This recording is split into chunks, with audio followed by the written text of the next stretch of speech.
Olá, pessoal, tudo bem? Eu sou a professora Camila Gomes e nesse vídeo nós vamos corrigir a prova de contabilidade do concurso de investigador da Polícia Civil do Pará de 2021. Essa prova foi elaborada pela banca Instituto OCP e é uma prova muito boa para você treinar contabilidade para concursos policiais. Por quê? Porque ela está passando por conceitos básicos, conceitos importantes e conteúdos que vira e mexe caem em concurso policial. Uma prova boa mesmo para você treinar. Aproveite e acompanhe então essa aula. São 5 questões, é rapidinho. A gente já vai fazer uma revisão sobre alguns conteúdos. E antes da gente iniciar, vou dizer que vou deixar aqui na descrição desse vídeo o link do meu curso de contabilidade para concursos policiais. Aproveita, clica ali para buscar mais informações. Vamos então iniciar a nossa aula de hoje? Acompanhe comigo a correção da primeira questão, que está dizendo o seguinte: segundo a doutrina, o regime contábil que considera o reconhecimento das receitas e das despesas com base nos seus respectivos fatos geradores, independentemente de qualquer recebimento ou pagamento, é denominado. Vamos lá. A questão está te perguntando qual é o regime que nós temos na contabilidade que considera o reconhecimento das receitas e despesas quando ocorre o fato gerador. Primeiro ponto aqui, tem vários itens que estão incorretos porque não são regimes utilizados na contabilidade. Nós temos na contabilidade dois regimes, caixa e competência. É o regime de competência que determina que nós vamos registrar receitas e despesas quando ocorre o fato gerador, independentemente de recebimento ou pagamento, ou seja, não importa quando eu vou receber aquela receita. O que importa é quando ela ocorre. Não importa quando eu vou pagar aquela despesa. O que importa é a data de ocorrência dessa despesa. É nesse momento que nós registramos. Um exemplo muito simples para você entender é a venda de mercadorias. Vamos supor que a minha empresa vendeu mercadorias a prazo. Concorda que se eu vendi a prazo, o dinheiro ainda não entrou na minha empresa. Ele vai entrar, por exemplo, daqui a 30 dias. Mas eu registro a receita bruta de vendas quando? Quando eu recebo esse valor da venda ou quando a venda ocorre? Eu registro quando a venda ocorre. Então, quando ocorre a venda da mercadoria, não importa a data que eu vou receber por essa venda. O que importa é a data em que a venda ocorre. Então, lembre disso. Esse é o regime aceito pela Lei 6404 e é o regime que nós adotamos na contabilidade. É o regime oficial. Regime de competência, portanto, é o gabarito da questão 20. Vamos agora para a questão 21, que está dizendo o seguinte. Uma questão teórica, trabalhando aqui balanço patrimonial. Referente ao balanço patrimonial, assinale a alternativa incorreta. Ele quer a alternativa incorreta. Traz aqui várias alternativas e a gente vai passar por cada uma delas para encontrar aí o erro dessa questão. Vamos lá para a letra A. Letra A está dizendo que o balanço patrimonial é uma demonstração contábil cuja finalidade reside na apresentação da posição financeira e patrimonial da entidade em determinada data, alternativa correta. Isso consta, inclusive, na Lei 6404. Artigo 178, ele fala que no balanço as contas serão classificadas segundo os elementos que registrem e agrupadas de modo a facilitar o conhecimento e análise da situação financeira da companhia. Para você entender por que, que o balanço patrimonial ele apresenta a posição financeira e patrimonial, eu vou mostrar aqui rapidinho para você, ó. O balanço patrimonial ele é composto pelo ativo e pelo passivo. E aqui no ativo, nós temos a composição do patrimônio da entidade. Então, nós conseguimos identificar toda a composição patrimonial, todos os bens, os direitos, e aqui no passivo, as obrigações com terceiros e com os sócios ou proprietários. Então, eu tenho toda a composição patrimonial. Se eu estiver elaborando um balanço patrimonial de 31 de dezembro de X1, eu consigo identificar qual é a posição patrimonial dessa empresa nessa data. Eu consigo identificar tudo que ela possui de bens, direitos e obrigações. A posição financeira, ela está relacionada ao fato da gente conseguir identificar qual é o valor patrimonial dessa empresa. Porque além de identificar quais são os componentes que essa empresa possui, o balanço patrimonial ele também traz os valores de cada componente. Lembrem das características qualitativas e quantitativas. O balanço patrimonial ele apresenta tanto características qualitativas, que dizem respeito à posição patrimonial, à composição patrimonial, quanto características quantitativas, que têm relação com a posição financeira, com o valor dessa composição patrimonial. Ok? Então, a letra A não é o gabarito da questão, a letra A está certa e essa questão está buscando a incorreta. Vamos aqui para a letra B, que está dizendo que o balanço patrimonial representa uma posição estática da entidade, compreendendo todos os bens e direitos, as obrigações e o patrimônio líquido em determinada data. Essa questão também está correta. O balanço patrimonial, ele é um demonstrativo gerencial estático porque ele vai demonstrar a situação da empresa naquele determinado período. É como se fosse uma foto, eu sempre digo isso em aula. O balanço patrimonial é como se fosse uma foto da empresa em determinada data. A gente consegue identificar toda a composição patrimonial daquela empresa nessa data, tudo que ela possui de bens, direitos, obrigações e patrimônio líquido com os seus respectivos valores, tá? Então, lembrando aqui o que eu já falei na letra A, ele vai demonstrar o cenário qualitativo e quantitativo da composição patrimonial, certo?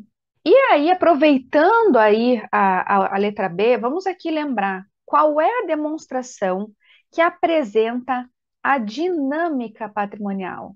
Você lembra? Qual é a demonstração que apresenta a dinâmica patrimonial? É a DRE. Então, lembrem que o balanço patrimonial representa a estática e a DRE representa a dinâmica patrimonial. Ele vai evidenciar as contas que foram originadas nos fatos contábeis e que, ao final do exercício, vão gerar o lucro ou prejuízo, que vai ser evidenciado aqui na DRE, ok? Então, letra B também está correta, não é o gabarito. Vamos agora para a letra C. Letra C está dizendo que no ativo, as contas serão dispostas em ordem crescente de grau de liquidez dos elementos nela registrados. E aí? Essa letra C está cobrando a Lei 6404. Por isso que essa prova é boa, porque ela está passando por vários itens aí que são importantes em concursos policiais. Vamos lá. Ela está falando da Lei 6404. O ativo ele vai estar organizado em ordem crescente de grau de liquidez? Não, pessoal, essa questão está incorreta. Esse é o gabarito da questão. O ativo ele está organizado em ordem decrescente do grau de liquidez. O ativo ele vai estar organizado sempre da conta mais líquida para menos líquida. Se ele estivesse organizado em ordem crescente, ele iria da menos líquida para a mais líquida, mas não é o que acontece. A conta mais líquida é aquela que a gente consegue converter mais facilmente, rapidamente em dinheiro. Qual é essa conta? É o próprio caixa. O caixa que representa justamente o dinheiro que essa empresa possui, né? Por isso que o balanço patrimonial, ele começa por caixa, depois ele vem aqui para bancos e por aí vai, porque ele está organizado em ordem decrescente do grau de liquidez e não em ordem crescente. Como eu disse, isso está aqui na Lei 6404, no artigo 178, parágrafo 1º. Ele diz que no balanço as contas serão classificadas segundo os elementos do patrimônio que registrem e agrupadas de modo a facilitar o conhecimento e a análise da situação financeira da companhia. E aí, no parágrafo 1º, ele diz: no ativo, as contas serão dispostas em ordem decrescente de grau de liquidez. Ok? Então, letra C é o gabarito da questão, mas vamos aproveitar aqui e passar pelas demais, já que a gente está corrigindo aqui, vamos passar pelas outras duas alternativas. Na letra D, ele está dizendo que o ativo não circulante é composto pelo realizável a longo prazo, investimentos, imobilizado e intangível, está correto, e é exatamente nessa ordem. O ativo não circulante, ele é composto exatamente nessa ordem que ele está trazendo aqui. Realizável a longo prazo, investimentos, imobilizado e intangível. Por que que ele é organizado exatamente nessa ordem? Porque a gente acabou de ver que o ativo ele é organizado em ordem decrescente do grau de liquidez. Então, partimos das mais líquidas para a menos líquida, certo? Então, letra D está correto. Encontramos isso lá no artigo 178, parágrafo 1º, item 2, que ele fala: no ativo, as contas estão organizadas, dispostas em ordem decrescente, nos seguintes grupos: ativo não circulante, composto por realizável a longo prazo, e investimentos imobilizado e intangível, exatamente como está ali na letra D. E a letra E está dizendo que o patrimônio líquido é a participação residual nos ativos da entidade após a dedução de todos os seus passivos, também está correto. E aqui, essa letra E foi buscar um conceito lá do CPC 00. Esse é um conceito que consta na estrutura conceitual básica da contabilidade. CPC 00 também vira e mexe, cai em concurso policial. Esses conceitos básicos do pronunciamento vocês têm que conhecer. O item 4.63 traz aí a definição do patrimônio líquido, que é a participação residual nos ativos da entidade após a dedução de todos os seus passivos. Fazer um quadrinho aqui só para você entender esse conceito. Veja aqui, ó. Então, ele está dizendo que o patrimônio líquido é a participação residual, passivo exigível, e aqui o patrimônio líquido. Ele está dizendo que o patrimônio líquido é a participação residual nos ativos da entidade após a dedução de todos os seus passivos. Se a gente elimina o valor do passivo exigível, o que sobra é o valor do patrimônio líquido. E aí ele diz: é a participação residual nos ativos da entidade após a dedução de todos os seus passivos. Tá? Também podemos fazer aqui, ó, com a equação fundamental. Vamos mandar o passivo exigível para o outro lado e, de novo, patrimônio líquido é a participação residual nos ativos da entidade após a dedução de todos os seus passivos, ok? Tranquilo aqui essa questão? Vamos para... Então, questão 21, né, só para a gente concluir, o gabarito está aqui, ó, letra C, como nós já vimos. E vamos agora corrigir a questão 22. Questão 22 está trabalhando um assunto aí que faz parte da contabilidade mais básica, dos conceitos iniciais, a parte inicial da matéria, que é a situação líquida. Esse é um assunto que muitas vezes em aula, eu vejo isso em aula presencial, os alunos acabam não dando muita bola. Ah, isso aqui não cai. E cai, pessoal, é cobrado em concurso policial. E é o tipo de questão que você não pode perder, porque tem assuntos muito mais complexos, né? As contabilizações, é mais difícil de você entender, própria DRE. Então, não deixem de estudar conceitos mais simples e mais básicos, porque são cobrados em concursos policiais. Aqui a gente vai revisar duas das situações líquidas que existem, nós temos três na contabilidade, que é a situação líquida positiva, negativa e nula. Essa questão está trabalhando duas delas e a gente vai revisar no decorrer da explicação. Vamos então aqui dar uma olhadinha na questão 22. Ela está dizendo o seguinte: acerca da situação líquida e da equação fundamental do patrimônio, analise as assertivas e assinale a que aponta a alternativa correta. Temos três e temos aqui as alternativas. Vamos então para a primeira. A primeira está dizendo que a situação líquida positiva é quando o total de bens e direitos é maior do que o total das obrigações. Vamos aqui para o quadro em branco, para a gente poder trabalhar então essa alternativa aqui, esse item 1. O item 1 está dizendo que a situação líquida positiva, ela ocorre quando o total de bens e direitos for maior do que o total das obrigações. É isso que ele está dizendo. Vamos lá. Como que nós demonstramos a situação líquida positiva? A situação líquida positiva, ela é exatamente o espelho da equação fundamental do patrimônio. Nós temos aqui, ó, o ativo, desse lado, o passivo exigível, e aqui a situação líquida, o patrimônio líquido. Essa é a situação líquida positiva. Quais são as principais características dessa situação líquida? Bom, primeiro, como eu disse para você, ela demonstra a equação fundamental do patrimônio. É um patrimônio equilibrado.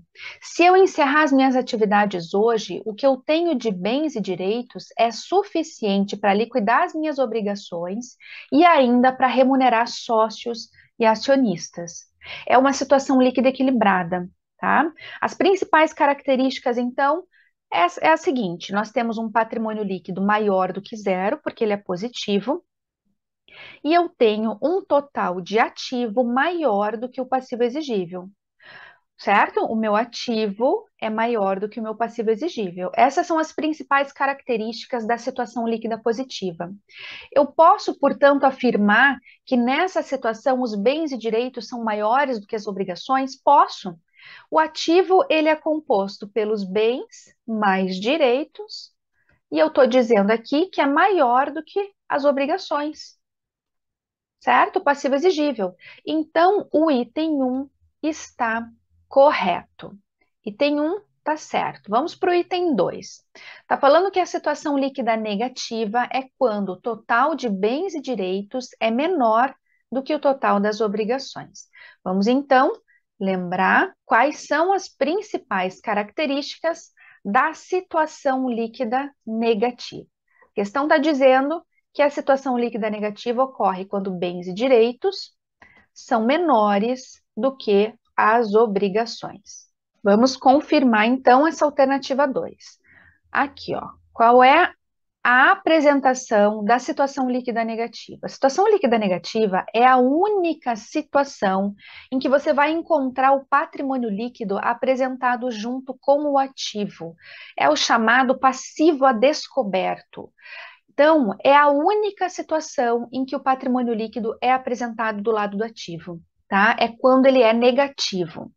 Quais são as principais características da situação líquida negativa? Primeiro ponto, o patrimônio líquido é menor do que zero, ele é negativo, como o próprio nome diz. Outro ponto aqui é que nós temos um ativo menor do que o passivo exigível. O que isso significa? Significa que se eu encerrar as minhas atividades hoje, o que eu possuo de bens e direitos não é suficiente para liquidar todas as minhas obrigações. Uma parte desse passivo fica a descoberto, por isso que também é chamado de passivo a descoberto, tá? Essa é a situação líquida negativa. E se eu digo para você que o meu ativo é menor do que o passivo exigível, eu também posso afirmar que os bens mais direitos, o total de bens e direitos é menor do que o total das obrigações, certo? Então, o item 2 está correto também. Alternativa 2, correta. Item 3. Na equação fundamental do patrimônio, o patrimônio líquido é diretamente relacionado com o ativo e inversamente relacionado com o passivo. Esse item também está certo. Vamos lá para o quadro em branco, que lá a gente tem mais espaço para trabalhar essa alternativa. Então, a questão está dizendo que na equação fundamental do patrimônio, o patrimônio líquido está diretamente relacionado com o ativo. Vamos lá. A equação fundamental do patrimônio, ela tem que estar equilibrada. Isso significa o quê? Significa que o teu ativo tem que ser igual à composição do passivo exigível mais patrimônio líquido. Então, eles devem estar iguais para que haja o equilíbrio patrimonial que a gente viu, inclusive, apresentado aqui, ó, na situação líquida positiva. Então, eu preciso desse equilíbrio. Se eu, por acaso, aumentar o meu ativo, a gente está fazendo a comparação com o patrimônio líquido, porque a questão está fazendo essa relação com o PL. Ó. Na equação fundamental, o PL é diretamente relacionado com o ativo e inversamente relacionado com o passivo. Então, o ponto de análise da questão é o patrimônio líquido. Se eu aumentar o meu ativo, eu preciso aumentar o meu patrimônio líquido. Ou melhor, se eu aumentar o meu patrimônio líquido, para que haja equilíbrio na minha equação fundamental, eu preciso que o meu ativo aumente. porque aí a gente vai manter a equação fundamental equilibrada e o meu total de ativo exatamente igual ao total do passivo exigível mais PL. Então, eu posso afirmar que o patrimônio líquido está diretamente relacionado com o ativo? Posso. Porque, havendo um aumento de um lado, tem que existir um aumento do outro para que a equação fundamental esteja equilibrada, tá? Então, a gente pode dizer que eles estão sim diretamente relacionados. Agora, o patrimônio líquido e o passivo exigível. Vamos de novo aqui, ó. Ativo é igual ao passivo exigível mais patrimônio líquido. Mais uma vez, para que a minha equação fundamental esteja equilibrada, eu preciso que os totais antes da igualdade e depois da igualdade estejam iguais, tá? Se por acaso eu aumentar o meu patrimônio líquido, agora fazendo uma relação com o passivo exigível, para que ele permaneça igual ao ativo, eu vou precisar diminuir o meu passivo exigível na mesma proporção. Então, para que exista equilíbrio patrimonial, se eu aumentar o meu patrimônio líquido, fazendo uma relação com o passivo exigível, ele tem que diminuir na mesma proporção, tá? Lembrando que a gente está fazendo aí uma relação do PL com o ativo e do PL com o passivo exigível. Entendeu aqui? Então eu posso afirmar que o patrimônio líquido ele está inversamente proporcional ao passivo exigível? Posso. Ele realmente é inversamente proporcional. Se eu aumento o patrimônio líquido, eu preciso diminuir o passivo exigível para manter o equilíbrio da equação fundamental do patrimônio. Então, o item 3 está correto. Dessa forma, ele quer aqui a alternativa correta. Temos aqui, ó, letra E, item 1, 2 e 3. As três alternativas estão corretas. Tudo bem? Tranquilo aqui? Vamos agora para a próxima questão, a questão 23, que está dizendo o seguinte, está trabalhando o DRE. Penúltima questão já aqui da correção dessa prova. Questão 23, ela está dizendo que a respeito da DRE, analise as assertivas e assinale a que aponta a incorreta. Então, mais uma vez, vamos encontrar agora as incorretas. Item 1 está dizendo que é uma demonstração contábil que apresenta a confrontação entre receitas e despesas da entidade em observância ao regime de caixa. Em observância ao regime de caixa? Não, pessoal, não é. A gente viu, inclusive, na correção dessa prova, né?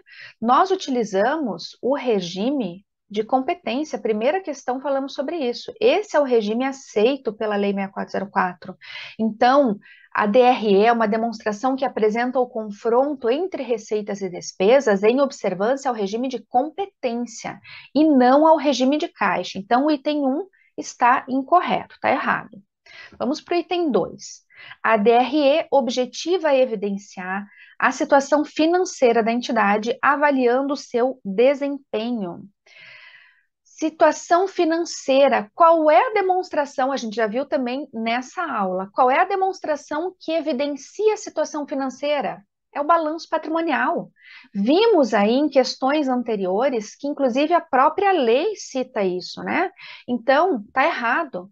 A demonstração contábil que objetiva evidenciar a situação financeira é o balanço patrimonial e não a DRE. A DRE, ela apresenta a econômica, situação econômica da entidade, ok? Demonstrando, então, se ela teve lucro ou prejuízo no exercício.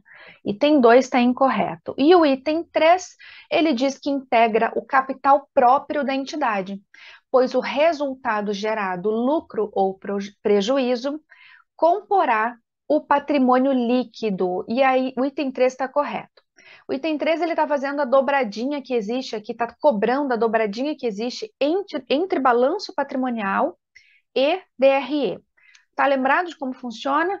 Vamos ver aqui rapidinho como funciona essa dobradinha aí que eu digo, né, entre os dois. Primeiro ponto lá, ó. A gente tem na DRE a apresentação das receitas e despesas. E aqui no balanço patrimonial, nós temos o ativo e o passivo. E no passivo, nós temos o passivo exigível e o patrimônio líquido. Quando nós elaboramos a demonstração do resultado do exercício, ao final do exercício, a gente vai fazer o confronto entre essas receitas e despesas. E aí vai apurar o resultado, que vai ser lucro ou prejuízo. Se o total de receitas for maior que o total de despesas, a gente vai ter um lucro. Se o valor total das despesas for maior que o valor total das receitas, a gente vai ter um prejuízo. Então, ao final do exercício, apuramos o lucro ou prejuízo. Depois que a gente apura esse lucro ou prejuízo, nós transferimos esse valor para o patrimônio líquido. Então, a gente tira da DRE e manda para o PL. Se a empresa tiver um lucro, a gente vai precisar destinar esse lucro, distribuir esse lucro entre as contas do patrimônio líquido e talvez aqui dividendos a pagar no passivo exigível. Se a empresa tiver um prejuízo, nós vamos transferir esse prejuízo para uma conta chamada prejuízo acumulado, que fica dentro do patrimônio líquido. E o patrimônio líquido nada mais é do que o capital próprio da entidade, é um sinônimo, tá? Então eu posso afirmar que a DRE integra o capital próprio da entidade porque o resultado gerado, lucro ou prejuízo, vai compor o patrimônio líquido? Posso. Então o item 3 está correto. Dessa forma, as alternativas incorretas estão aqui, ó. Item 1 e item 2, gabarito dessa questão, letra A. Tudo bem? Até aqui tranquilo, pessoal? Fácil de compreender até esse momento, né? Vamos então agora para a última questão. Última questão dessa prova, questão 24. Ela está aqui dizendo o seguinte, mais uma questão teórica cobrando balanço patrimonial. Está dizendo o seguinte, no balanço não são classificados no ativo não circulante. O que a gente não classifica no ativo não circulante? Vamos aqui passar por cada uma das alternativas. Na letra A está dizendo, não classificamos os direitos realizáveis após o término do exercício seguinte? Errado, nós classificamos. Os direitos realizáveis após o término do exercício seguinte são classificados no realizável a longo prazo. Está aqui, ó, ativo realizável a longo prazo. Direitos realizáveis após o término do exercício seguinte. Então, letra A está incorreta, tá? Vai ser classificado dentro do realizável a longo prazo, que compõe o ativo não circulante. Lembrando que ele é composto pelo... Vou até tirar esse tracinho para você não confundir com saldo negativo, tá? Classificamos então aqui, realizável a longo prazo, investimentos, imobilizado e intangível nessa ordem, beleza? Letra B. Direitos realizáveis no curso do exercício social subsequente. Aqui a gente realmente não classifica, esse é o gabarito da questão. Isso aqui fica classificado lá no ativo circulante. Então, lembre o seguinte, os direitos realizáveis no curso do exercício social subsequente é ativo circulante. Os direitos realizáveis após o exercício social subsequente é realizável a longo prazo, como a gente acabou de ver aqui, tá? Trouxe aqui o artigo 179, item 1, que cita que os direitos realizáveis no curso do exercício social subsequente serão classificados no ativo circulante. Então, a letra B é o gabarito da questão. Só para a gente terminar, vamos aqui passar pelas demais. Está dizendo aqui, direitos que tenham por objeto bens corpóreos destinados à manutenção das atividades da companhia. Quais são esses bens corpóreos que nós classificamos no ativo não circulante? Imobilizado. É lá no imobilizado que nós classificamos os bens corpóreos destinados à manutenção das atividades da companhia, tá?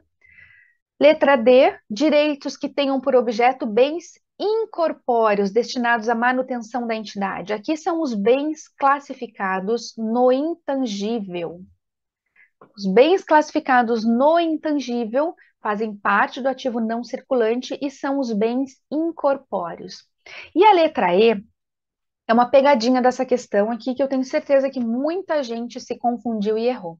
Está dizendo o seguinte: direitos com diretores que não constituírem negócio usual na exploração do objeto da entidade, independentemente do prazo de vencimento. Pegadinha dessa questão. E tá aqui, ó, esse item é classificado no realizável a longo prazo. Não importa o prazo que a gente vai receber aqui esse empréstimo, venda, adiantamento que foi feito a diretor, acionista ou participante no lucro da companhia. Vou até aqui, ó, grifar, pagar tudo, e vou grifar só esse item do inciso 2 do artigo 179. Ele fala ali, ó, no realizável a longo prazo, direitos realizáveis após o término do exercício seguinte, assim como os derivados de vendas, adiantamentos ou empréstimos a sociedades coligadas ou controladas, diretores, acionistas ou participantes no lucro da companhia que não constituírem negócios usuais na exploração do objeto da companhia. A lei não cita, mas isso é um ponto que eu trabalho em aula, inclusive com os meus alunos, e que vocês precisam saber. Não importa o prazo de recebimento desse adiantamento que eu fiz para o meu diretor. Não interessa se ele chega para mim e fala, mês que vem eu te pago, ou daqui a 15 dias eu te pago, não importa. Venda, adiantamento ou empréstimo a diretor, que é o caso aqui da questão, não interessa o prazo de vencimento, sempre será classificado no realizável a longo prazo, tá? Então, lembrem aqui desse item 2 do artigo 179, isso aqui sempre vai ser classificado no ativo realizável a longo prazo, independentemente do prazo de vencimento, tá? O pessoal do curso, os alunos lembram disso, porque eu friso muito isso em aula, tá? Então, o gabarito dessa questão 24 é a letra B, como a gente viu aqui, né, no decorrer da correção. Beleza, pessoal? Conseguiram aqui entender essa prova? Tranquila, né? Vamos então encerrar esse vídeo. De novo, deixei aqui na descrição os links importantes dessa aula, de assuntos que eu já trabalhei aqui no canal, vídeos que tenham relação com os conteúdos trabalhados e do curso de contabilidade para concursos policiais. Se tiver alguma dúvida, deixa nos comentários. Se quiser ver algum conteúdo aqui no canal, também deixa nos comentários. Bons estudos para você e até a próxima. Tchau!